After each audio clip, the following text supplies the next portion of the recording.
G'day guys, how's it going? It is JarradHD here. Welcome to the 11th episode in season number 1 of the FIFA 17 Chelsea Career Mode series. If you do go on to enjoy today's episode, don't forget to leave a like on the video. Also, make sure you hit that subscribe button down below. We are posting career mode content on the daily. In today's episode, we will be concluding the January transfer window. Of course, we did make a new signing last episode. Definitely go and check that out to see who it is. In today's episode, we also have some Premier League games here. The first one is going to be against Hull. We also have an FA Cup game against Burnley, so not an easy side early in the competition. But I'm pretty excited to get into it, record it, and see how we go. But before we do all that, let's get into your press conference questions.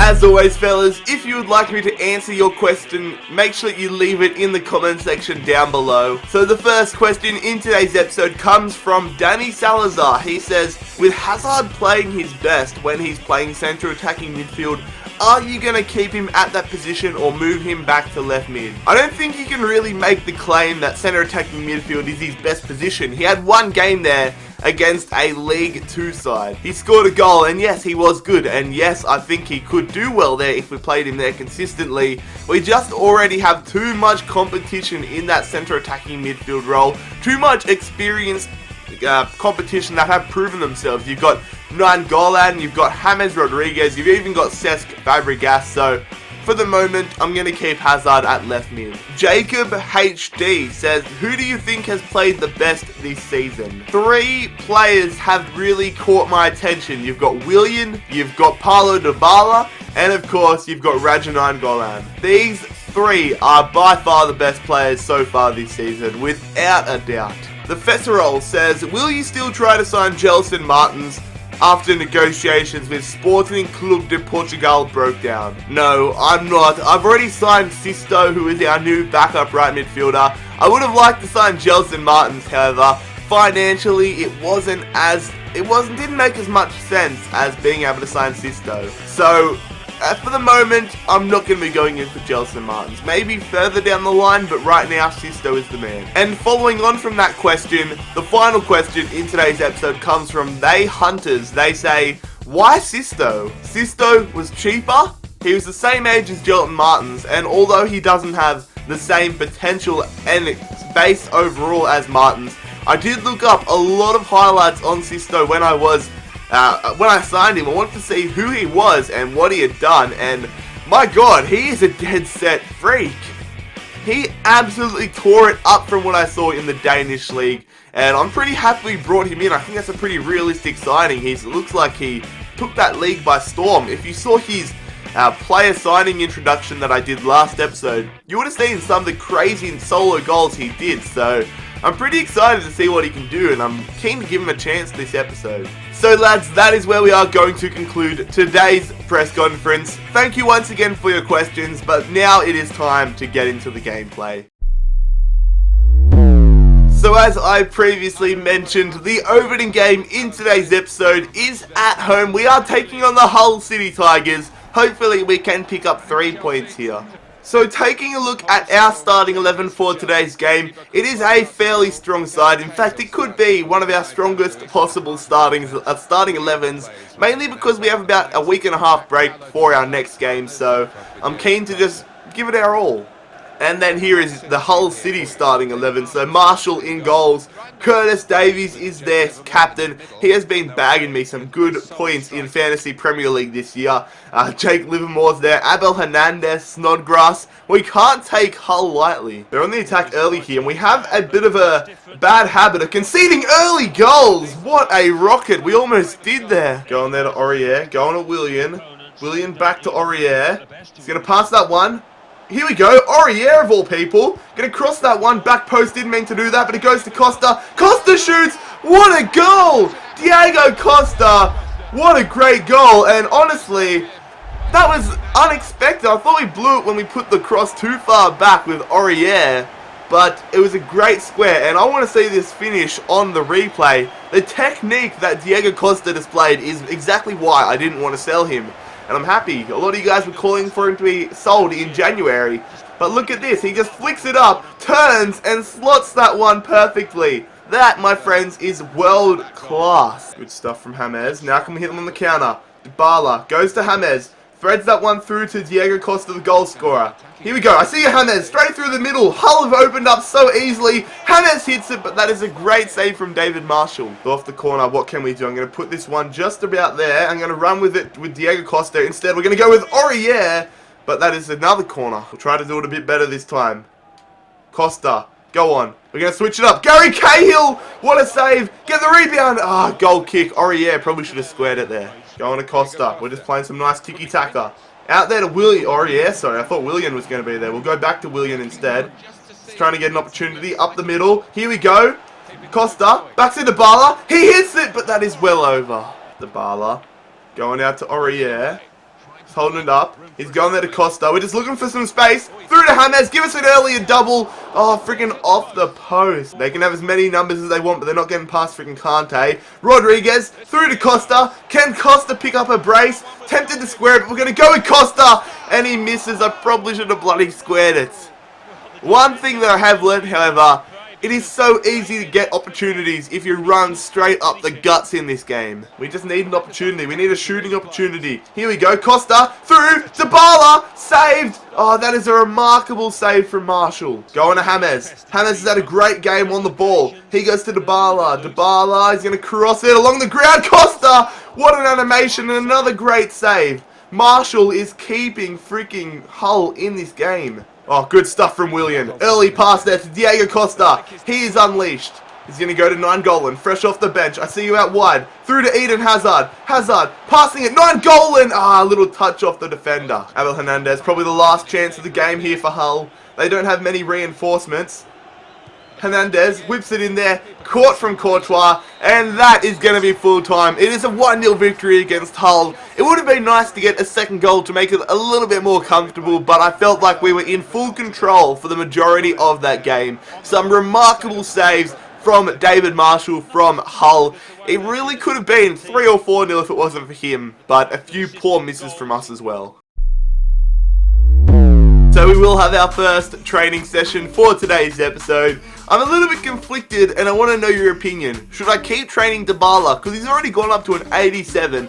Should I keep training him or should I let him progress naturally? I want to know. But in this session we have Dybala, our new signing Sisto, Piazzon, Christensen who has come back on loan, and Kurt Zouma. Looking to train Kurt Zouma and Christensen so they can be the future of Chelsea's centre-backs together. So here we go, and I've got to say that is a pretty poor session. Dybala probably the most beneficial recipient. And in all honesty, lads, we have a few days left in the transfer window. I'm not looking really to make any more business. I don't have any players that I think we need to sign, and I'm pretty happy with the squad that we have right now. And a few weeks ago, I did get a message about Ainers. He wanted some more wage in his contract.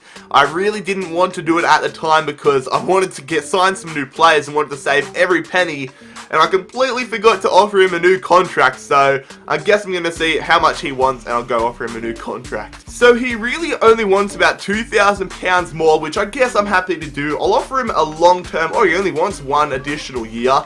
Fair enough, it's only letting me offer him an additional year, which is a bit odd. But I'll offer him up £9,000. I don't know why it says 0 years, but I'll say future first team player. And I guess whilst I'm here, I should offer the players that are out of contract a new contract offer. A few of them I did offer, but they rejected.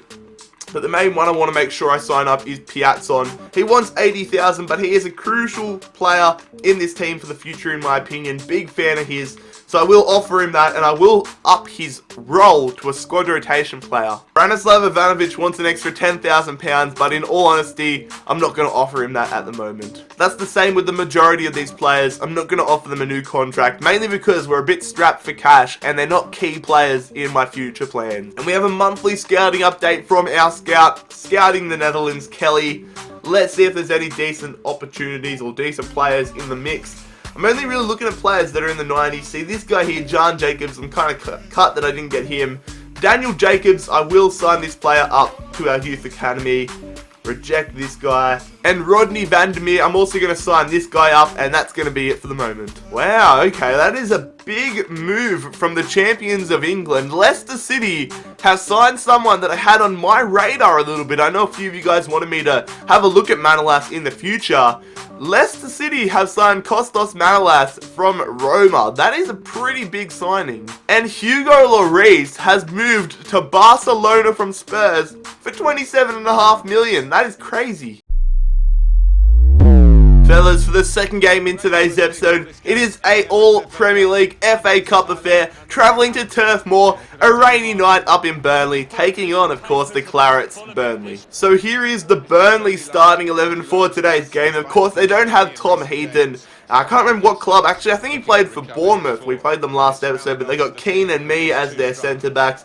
They got Vokes and Gray, and they've also got Arfield and Boyd. Some decent players in there. And then taking a look at our starting 11, a debut appearance here for Piono Sisto, who we did sign in the last episode. Christensen also makes his debut since coming back from loan. He is paired up with Zuma, who I do plan to be the powerful centre-back pairing in the future. Good stuff, Christensen. That's a great start. Get there, Fabregas. Come on. I probably shouldn't have done the all-white kits, but oh well. Piazzon. Back. Solanke. Going back to Fabregas. He goes back to Solanke. Solanke, good save. Another corner here. I'm just going to put it straight on the penalty spot. Kurt Zuma with the header, and it's another good save. Let's see if we can do the exact same thing again. It's going to go in there. Kurt Zuma again, and this time he just puts it over. Fabregas going to Piazzon. Come on. Oh, I see the run. Straight to Michy Batshuayi. Taken down. Surely that's a throw. Oh, come on, son. Oh, good stuff from Sisto on his debut. He's going to pass that one. Batshuayi, that's the lead. What an assist. What a goal. And we have a well-deserved lead here against Burnley at Turf Moor. It was coming. We had so much possession. And it just took a bit of space and a great finish there. Look at that. Great tackle from Sisto. And he just sees the space. Excuse me, I got something in my throat. But Batshuayi, that is a class finish. Another corner here. We have been all over Burnley so far. Fabregas gets his header and it's another save. So many opportunities off corners. Can we do it again? I just keep going to the penalty spot. It goes through there. Fabregas again. He puts it wide. It's another corner. Third time lucky. We're going to the penalty spot again. Kurt Zuma gets his header. Oh my god. Burnley looking for an opportunity before half-time. Good save. And I think it was a little bit of a good tackle there to get a bit of pace off from Zuma. Here we go. Can we hit him on the counter and pick up a second goal before half-time? It goes to Solanke. Going through to Michy. Michy makes the tackle, and he's one-on-one. Michy Batshuayi. That is 2-0 heading into half-time. He picks up a brace, and that is a very good result heading into the half-time break. Here we go. Branislav Ivanovic going through there. Lucas Piazzon. Can we get a third goal and virtually put this to bed? Batshuayi brings it down. Solanke. Oh, hits it off the post. I don't even know how we got the freaking opportunity. Can we get another opportunity? Batshuayi through to Sisto on his debut. He's going to pass that one to Batshuayi. I see Piazzon. Piazzon's through. He's going to go back. Solanke, make it 3-0 off the crossbar. That was such a good team build-up play. Oh, good stuff, Fabregas. He hustled and he finally got the ball. Someone make a run. Piazzon. Piazzon's through. Piazzon might just go himself. Piazzon hits it. What a save. Probably should have gone a bit closer. He's going to pass that one back there to Pedro. I see you. Loftus-Cheek. No, he's going to cut around. We just need some space. Goes to Sisto. On debut. Oh, that would have been a great goal. Here we go. Sisto. I see Loftus-Cheek. He's through. Loftus-Cheek. Keep going, Loftus-Cheek. Fresh off the bench. What can he do? He's going to go back there. Piazzon. Make it 3. Oh, that is a harsh deflection. You get the corner regardless. Can we finally get a well-deserved corner goal? Goes in there. Kurt Zuma. Oh, it falls back to Loftus-Cheek, though. Come on, Loftus-Cheek. He's going to whip it in. Zuma again. Heads it back. Solanke hits it. Falls to Ivanovic. Branislav Ivanovic, of all players, makes it 3-0. And that might be one of the final goals he ever scores for Chelsea. He only has 6 months left on his contract, but what a great finish there from the bloody right back. Lads, that is full time. What a dominant victory against Burnley at Turf Moor.